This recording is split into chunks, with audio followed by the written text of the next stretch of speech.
Kassy's Parlor. I'm super excited. We are going to make the coolest, creepiest shadow box here today. So we've got the base shadow box. We're going to build the layers. We're going to decorate. It's going to be amazing. Cover the base of the inside of the frame, and I'm actually going to take this apart before we get started because this inner piece is going to be painted in a totally different way because we are building a Halloween scene, and this is going to be like a night sky. So I'm going to set this aside so it's out of the way, and I'm just going to paint inside here all black just so nothing is showing as we build the shadow box. Okay, the inside is all nice and black now, and I really just need one coat because that is a nice heavy paint there, so one coat works great. I'm going to flip this back over, and we're going to start to work on the special technique and texture and wash of what I'm going to do here. So I'm working with some DecoArt paints here, and this is going to give it a really awesome like iron oxide kind of finish. So I've got extra sheen metallic paint in tin. I have some texture sand. I have vintage effects wash in black and white. So these four things I'm going to use with a couple of stencils here to make this really awesome frame. So the first thing I want to do is use the texture sand through this stencil, and then I'm going to use a palette knife and just put it right through the stencil here, just to create some really interesting distressy kind of patterns. So there we go. I love this. Notice how it's not everywhere, but there's a lot of it. And it's just kind of here and there. So then I've got a little extra here. So maybe on this corner, I'm going to put a little bit and just kind of move it around and let it be messy, and maybe a little bit on this inside part. Okay, I'm going to prop this up on the side, and I'm just going to do the same thing I did here on these four sides of the shadow box. While this is all drying, it's going to take a minute, so we are going to go to the Cricut and cut out the layers that will be going in this shadow box. So let's do that next.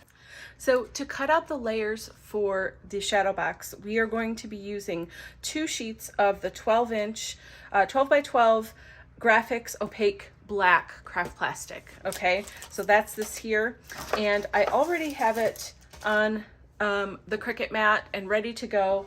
The settings I've chosen is heavy cardstock, 100-pound, default pressure. It automatically cuts twice, and it is perfect. It is the perfect setting to do this. I'm using the Cricut Maker 3, but you could do this with any die cutting machine that you have like this.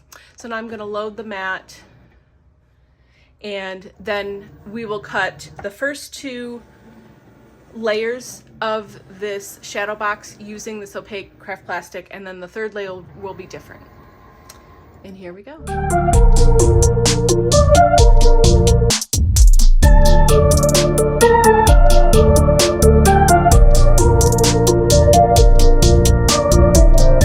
Okay, this is the first layer. We'll move on to the second. Okay, layer 2 has been cut out of the opaque black craft plastic.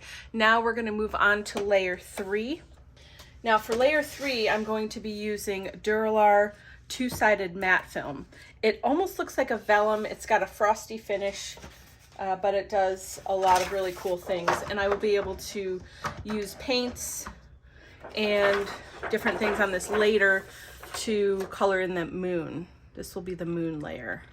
All right, gonna cut this layer, and then we will move on to creating the actual shadow box. All right, we are done cutting layer 3. So now we're gonna take all these pieces and go build our shadow box. Okay, so now all the pieces are cut out. I'm so excited. It's really coming together, and it's gonna be super cool. Now, these 2 black pieces are pretty much ready to go. We just have to fold them and put them into the shadow box when it's ready. So they just kind of need to hang out off to the side for a little while and wait for the construction part. So I'm gonna set those aside. We do need to do a little bit of work on this layer, which is the matte Duralar, and this is the moon, okay?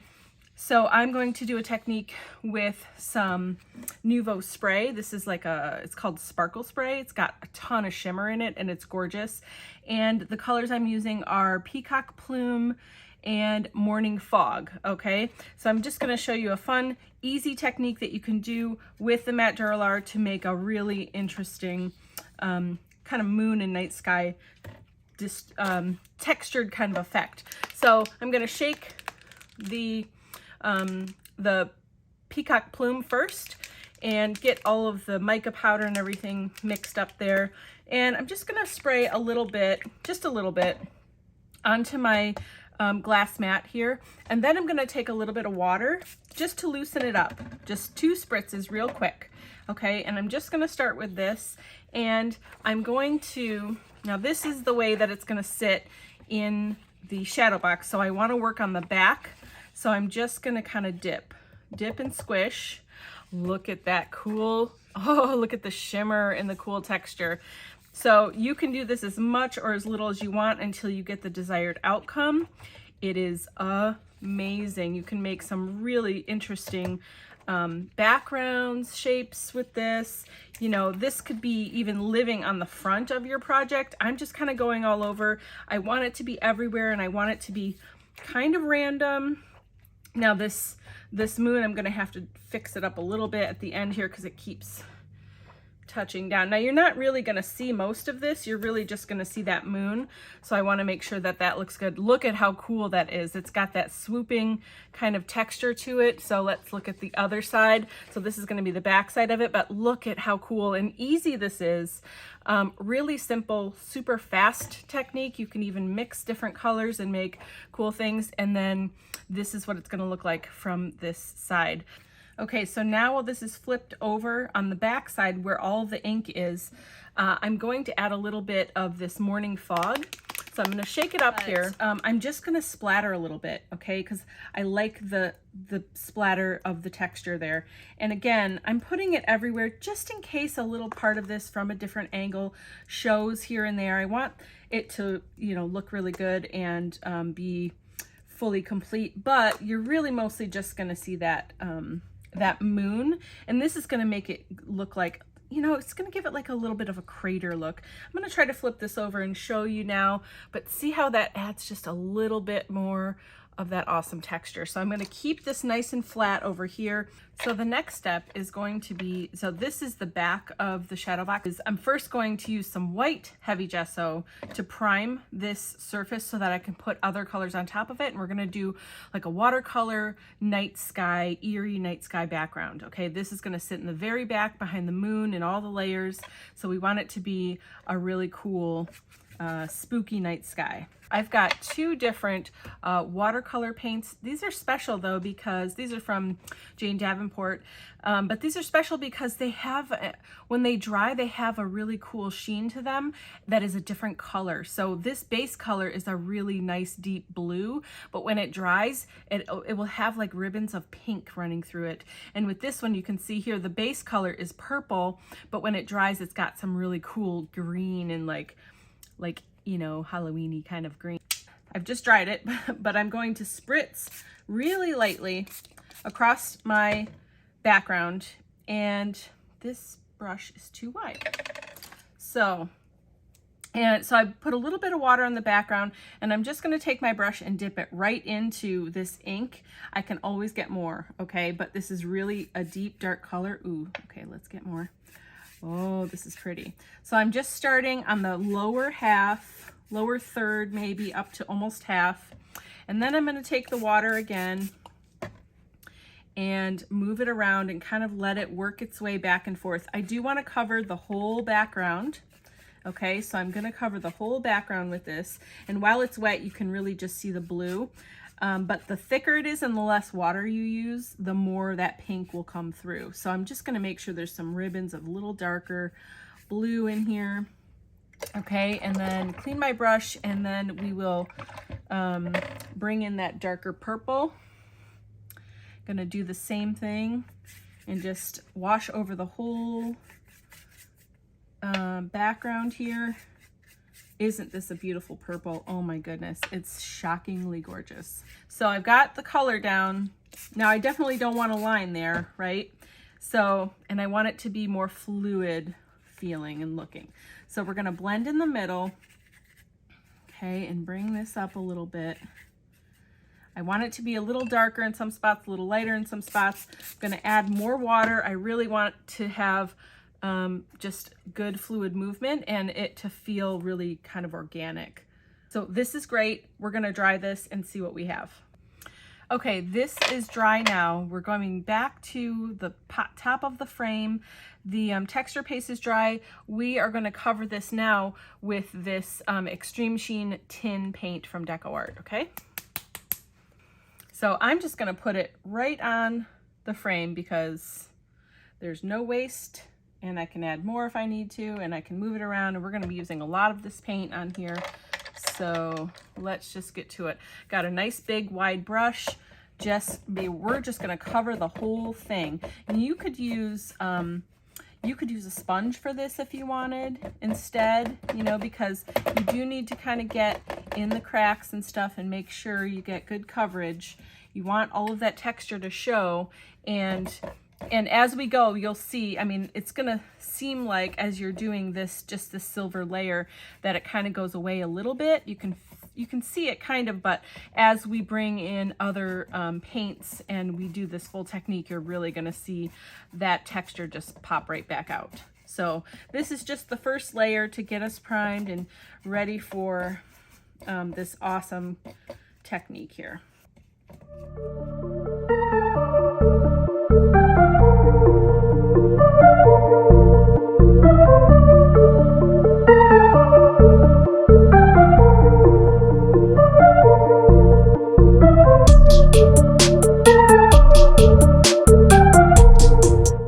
The silver is nice and dry, and I have got some really cool texture going on.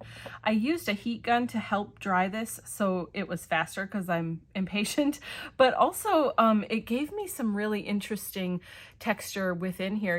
If you can see the little bubbles that have formed, that is from using the heat gun and just holding it over there for a little bit longer so that it would kind of bubble up, and it looks super awesome.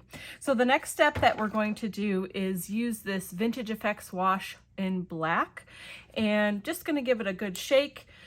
And I'm using this palette here just to keep it contained, but I'm putting a little bit of paint here, and then I'm just gonna put a few spritz of water in with it just to loosen it up even more, and we're going to do a nice wash over this whole thing. So I'm going to use my big fat brush again, just so we can get a good coverage and get it done faster. And I think I actually want it to be even a little bit looser than this. You just want it to be almost like a liquid acrylic paint so that we can just get a good wash. And we don't want it to be too thick. We don't want it to completely cover all of the gray, okay? It's gonna be, I mean, you could even do this so that it kind of settles in the cracks.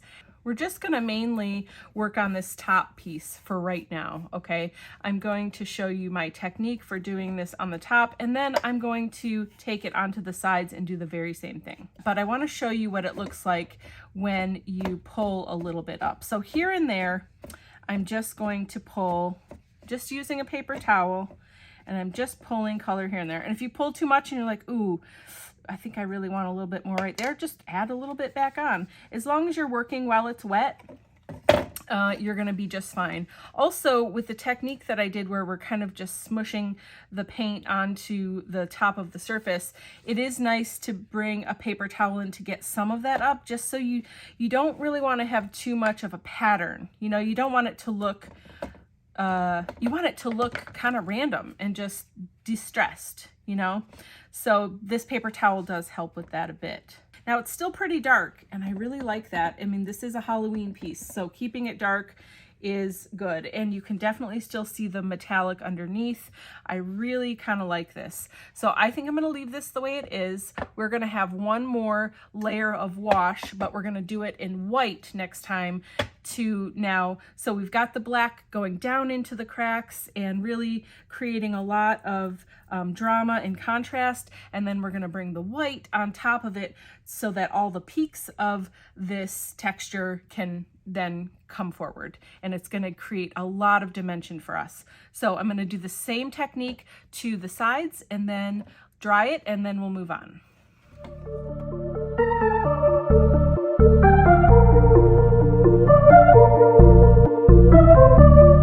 All right, so the black layer is dry. I'm going to use the Vintage Effects wash in white, and we're going to do the same exact thing we did to the black, but a little less paint. Okay, I'm not going to cover so much. I really just want to get the highlights of this texture. So I've put some white into my palette, and I'm adding water, really washing it out, probably even more than before. So I might need, I'm going to actually add a little bit more water to make sure it's really loose. We want a liquid here, okay? You want to make sure it's really loose. All right, and then we're going to wash over the top.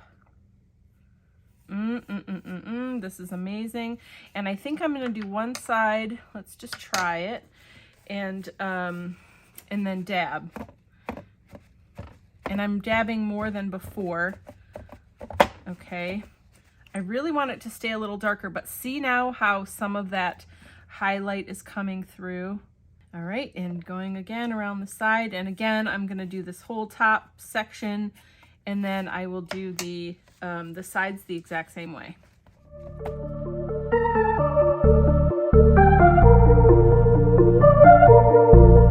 Okay, the very last step, I decided I wanted to add a tiny bit of this silver gilding polish to the very tips of some of this texture, just to bring it out a little bit more. I'm loving the crustiness and grunginess of this frame, and I think this is just gonna take it right up to the next level. So I'm using my finger here, and I'm gonna be dabbing most of it off because I don't want any real thick areas. I just want the lightest, faintest bit. Oh yeah, look at that. Oh, this is amazing. Yes, this just like brings it right to life. So anywhere there's this raised texture, I'm going to add a little bit of this gilding polish.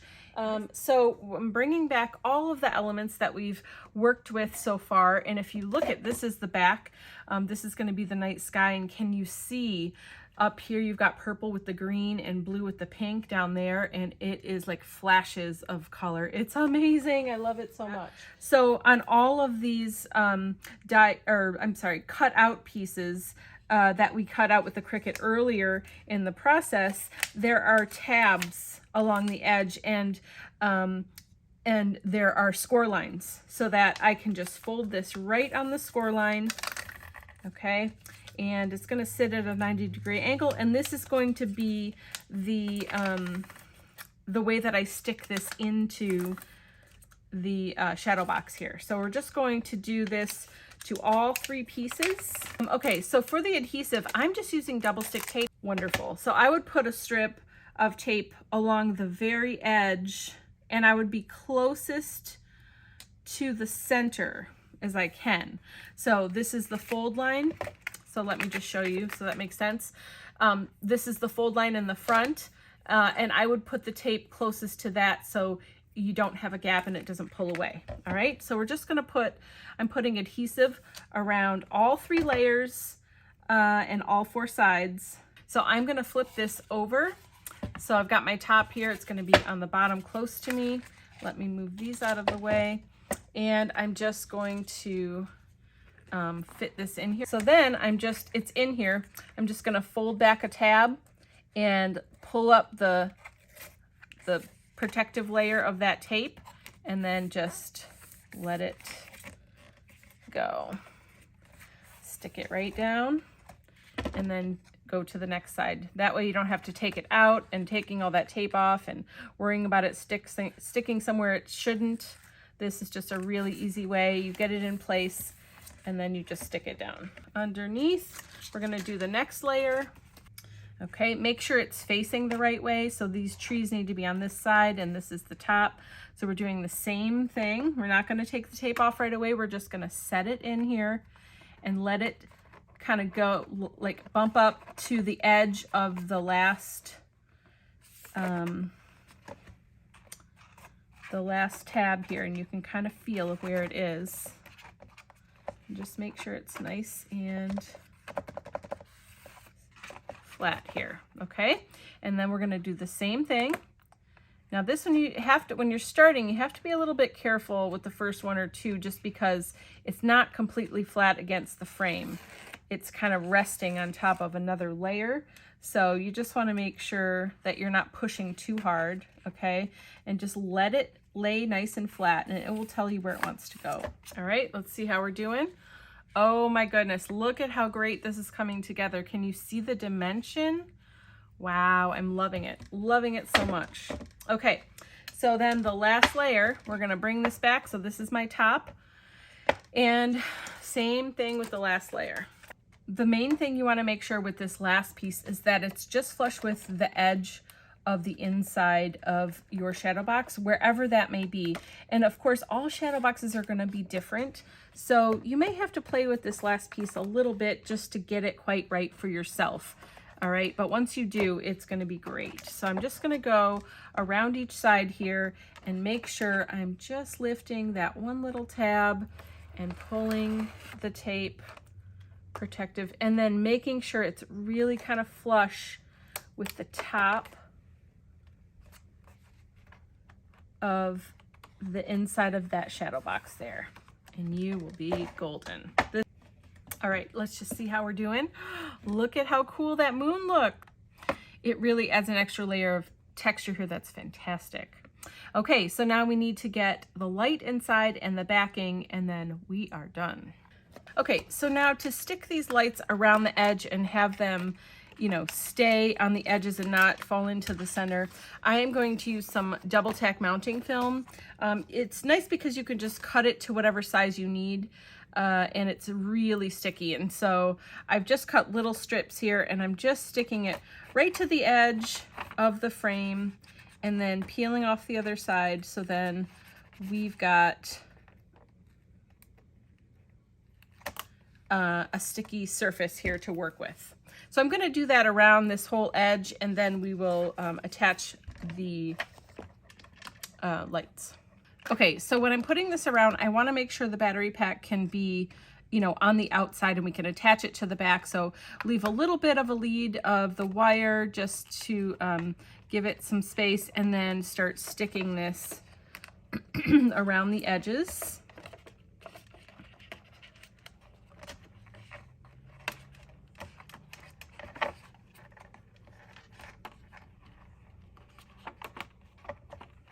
And I'm making sure that there are a couple of lights around this moon area, because that's the part that I really want to have the most illumination. And then just making sure otherwise that the rest of the lights aren't showing through any of the holes. Like this one is pretty close. I might tape that down off to the side just to make sure we don't see it when we're looking through the shadow box from the front. So let's get these all stuck down, see how the placement is, making sure this blue part is on the bottom. And I'm just going to line up this frame, this back piece, and snap it into place. Here we go. And notice there's just enough of a gap, and the wires are nice and thin, so it really is not going to be a problem for that to for those wires to poke through. And then we're just going to close it up. Now when you're all done, you really could paint this back black too if you wanted to. Also, if you're going to hang it up, you need to put a hanger on here, but you know, you could do a lot of things with this. You don't have to hang it up. So anyway, I'm going to turn this on just so we can see how it looks. Oh my goodness, check this out. Wow. I'm turning the overhead light off just so you can get a little bit better sense of the color and the lights in here. A couple of these lights are real close to the edge, but I think, I don't know, I do really kind of like it. It's extra eerie, and I think when you look, you know, when this is in a darker setting, it's really gonna look amazing.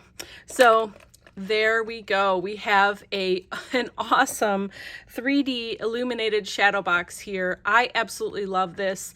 I'm going to put it on my mantle with some other spooky Halloween decorations and use it that way. But check out this texture here.